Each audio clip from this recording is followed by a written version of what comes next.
while it has since expanded the Mini family to include estates, coupes, SUVs and 5-door hatchbacks. In 2005 BMW chose a soft top with which to first broaden the catalog of its then still relatively newly acquired automotive fashion brand.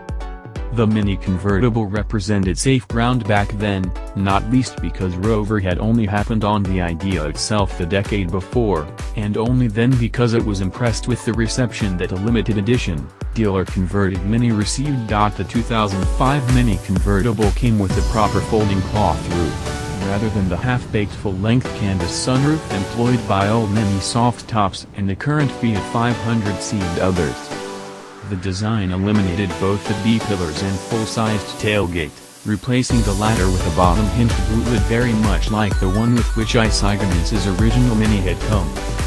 The Mini Convertible proved to be popular, almost 30,000 cars being sold in Britain before the previous generation came to an end.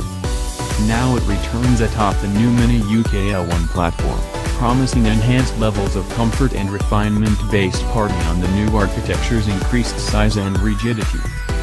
The appearance stays much the same, and it's because of the fully electric fabric hood that BMW can claim that the model sits alone in the supermini segment as a true premium brand 4-seat convertible.